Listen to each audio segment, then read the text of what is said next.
War. War never changes. Some kind of war junkie? Gentlemen, you can't fight in here. This is the war room.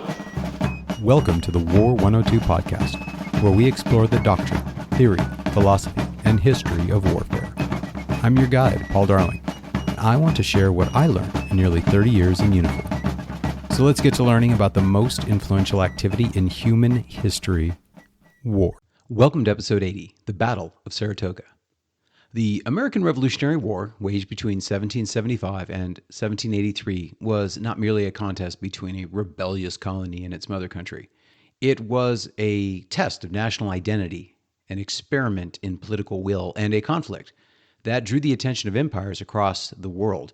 Among the many engagements fought across the war's landscapes, few were as decisive as the Battle of Saratoga. Fought in the autumn of 1777 along the upper reaches of the Hudson River in New York, Saratoga was not only a tactical victory for the Continental Army, but also had a profound psychological and diplomatic effect. It transformed the revolution from a colonial insurrection, one might say insurgency, into a legitimate war for independence and convinced France, and eventually other European powers, that the American cause was viable. Yet Saratoga's significance lies not merely in its outcome, but in the web of circumstances, personalities, and decisions that shaped its course. By 1777, the British High Command faced a stalemate. After the initial skirmishes at Lexington and Concord and the famous Battle of Bunker Hill, the rebellion had spread across the colonies. Though British forces had captured New York City in late 1776, George Washington's army had escaped destruction, retreating across New Jersey and counterstriking at Trenton and Princeton. The conflict had thus evolved into a protracted war, rather than the quick suppression London had anticipated and hoped for.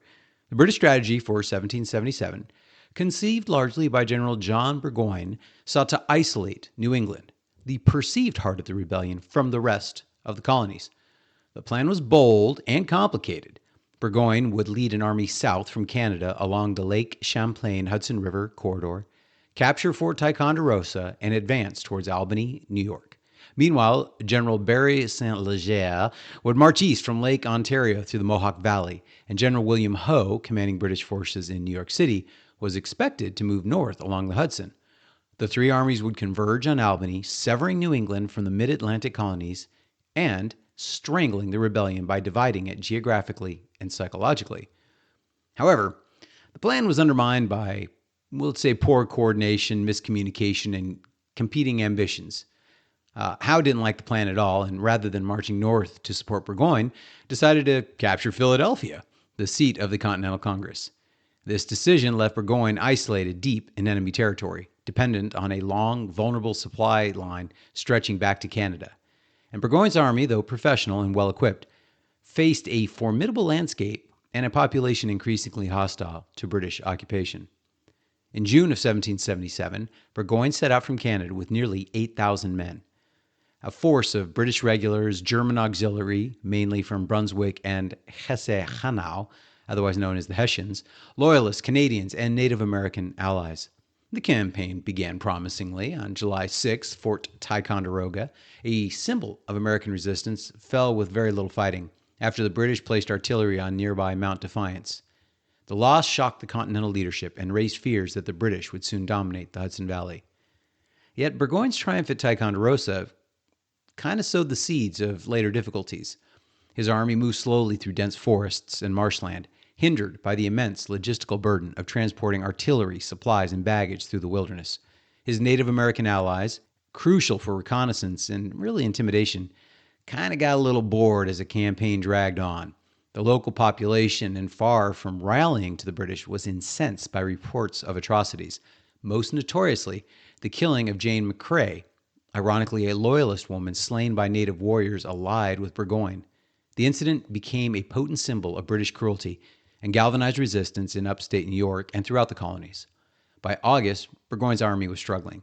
His expected reinforcements under St. Leger were defeated at the Battle of Oriskany and forced to retreat from Fort Stanwix.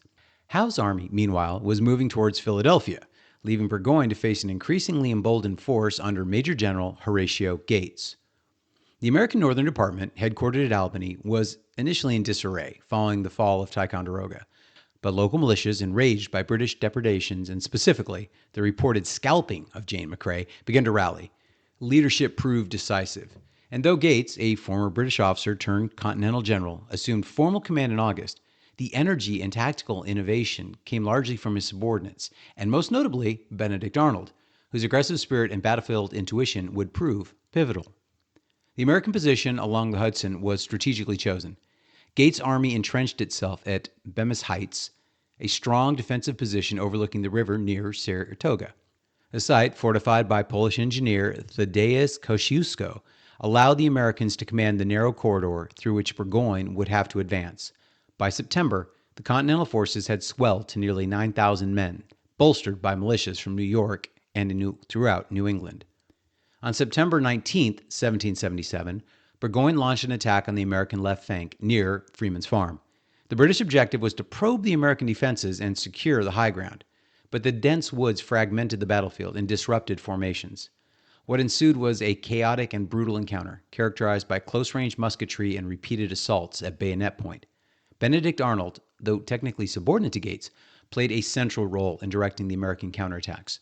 His quick decisions and aggressive tactics prevented the British from outflanking the American lines. The battle raged for hours, with the field changing hands multiple times. British forces under General Simon Fraser and German troops under Baron Riedesel held their ground but suffered heavy casualties. By evening, Burgoyne retained possession of the field, but at terrible cost. Nearly 600 men lost, compared to roughly 300 American casualties. More importantly, Burgoyne's army remained stalled, unable to break through the American defenses or secure significant advantage. The psychological effect was profound. The British advance had been halted, and the myth of their invincibility shattered. Following Freeman's Farm, Burgoyne found himself trapped in a perilous position. His supply lines were overstretched, his men exhausted, and his provisions dwindling. The promised support from Howe never materialized, and the surrounding countryside became increasingly hostile. American troops, meanwhile, grew stronger as reinforcements poured in. Gates, cautious and maybe a little overly political, avoided risking his army in a full-scale engagement. He allowed Burgoyne's situation to deteriorate naturally, relying on attrition and the superiority of his defensive positions. Arnold was frustrated by Gates' hesitancy and clashed repeatedly with his commander. Their feud reached such intensity that Gates removed Arnold from command. Yet Arnold's influence over the troops remained strong, and his presence on the battlefield would soon again prove decisive. By early October, Burgoyne faced a grim choice: retreat north towards Canada or attempt another attack to break through the American lines. Retreat would have meant abandoning artillery and supplies and risking destruction during the pursuit anyways. Against the advice of his officers, Burgoyne chose to fight. On October 7th, he led approximately 1,500 men in a reconnaissance in force aimed at the American left flank near Bemis Heights. Gates, informed of the movement, unleashed a counterattack under the direction of General Daniel Morgan's riflemen and elements of Benedict Arnold's division. The American firepower and marksmanship were devastating. Morgan's sharpshooters targeted British officers with deadly precision, and confusion spread through Burgoyne's ranks. It was at this moment that Arnold, though officially relieved of command, mounted his horse and rode onto the battlefield against Gates' orders. His entrance electrified the troops. Arnold led a series of assaults that broke the British line and forced the Redcoats to retreat towards their entrenchments. In the chaos, General Fraser, one of Burgoyne's most capable officers, was mortally wounded, probably by one of Morgan's snipers. The Americans stormed the British redoubts, captured the key defensive position known as Bremen's Redoubt. Arnold himself was gravely injured during the attack, but his audacity had turned the tide of battle. By nightfall, Burgoyne's army was shattered and demoralized. Over 500 British soldiers lay dead or wounded, and the survivors retreated to their fortified camp near Saratoga. Surrounded and outnumbered, and with no hope of relief, Burgoyne convened a council of war, and October 17th, he surrendered his army of nearly 6,000 men to General Gates. The surrender at Saratoga reverberated across the Atlantic. For the first time, a British field army had capitulated in the open, signaling that the rebellion was far from a fleeting disturbance. The Continental Army had demonstrated that it could defeat Britain's professional troops in conventional warfare. The immediate political and diplomatic effects were profound. News of Saratoga reached Europe in December of 1777, and it transformed perceptions of the American struggle. France, long hostile to Britain and eager for revenge after its losses in the 7 Years' War, now viewed the American cause as a viable investment. In February 1778, France formally recognized the United States and entered the war as an ally, signing treaties of alliance and commerce with the Continental Congress. Spain and the Dutch Republic would later join the conflict indirectly, expanding it into a global war that stretched British resources thin. At home, Saratoga strengthened the American morale and unity. The victory provided a tangible sense that independence was achievable, and it elevated figures like Gates, though ironically his name would later be eclipsed by scandal during the so-called Conwell Cabal, a political plot against George Washington, and further complicated the legacy of Benedict Arnold, whose heroism at Saratoga stood in stark contrast to his later treason. From a military perspective, Saratoga exemplified geography, logistics, and leadership. Burgoyne's campaign failed not because of tactical incompetence, but because of strategic overreach and flawed coordination. There is a reason unity of command is a principle of war. The Hudson River corridor, the theoretically an ideal invasion route, proved treacherous due to its dense forests and limited infrastructure. The reliance on Native American allies and European mercenaries created cultural and operational tensions, while the British underestimation of local militia strength and morale proved disastrous. Conversely, the American success owed much to adaptability. The Continental Army and militia forces effectively used the terrain to neutralize British advantages in discipline and artillery. The fortifications at Bemis Heights demonstrated the increasing sophistication of American engineering, thanks in part to its foreign experts. The psychological dimension of leadership was equally crucial. Arnold's impulsive courage inspired men to fight beyond expectations, whereas Gates' caution preserved the enemy's strength and ensured the ultimate encirclement of Burgoyne. Saratoga also illustrated the growing professionalism of the Continental forces. By 1777, the Army had learned from earlier failures, particularly from the disastrous campaigns in Canada and the defeats around New York City. Officers had become more adept at maneuvering large formations, integrating militia units, and maintaining logistical support. The battle thus marked a transition from improvised resistance to a structured military effort capable of engaging a European power on equal terms. Beyond its strategic significance, Saratoga played a crucial role in shaping the ideological narrative of the American Revolution. The victory symbolized the triumph of civic virtue over imperial tyranny, of a citizen army defeating liberty against the might of empire. Contemporary writers and politicians seized upon the event as a moral parable. Sermons, pamphlets, and broadsides celebrated Saratoga as divine affirmation of the revolutionary spirit. In European salons, the victory at Saratoga was interpreted through the lens of Enlightenment ideals.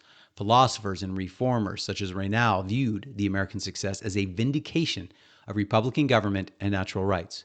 For France, the battle offered both a strategic opportunity and moral justification to intervene, supporting liberty abroad while undermining monarchical Britain. General Burgoyne, often caricatured as an arrogant aristocrat, was in fact a competent officer whose ambition and romanticism colored his campaign to a degree. His downfall stemmed as much from overconfidence and political pressures as from battlefield misfortune. Horatio Gates emerged from Saratoga a national hero, hailed as the conqueror of the North.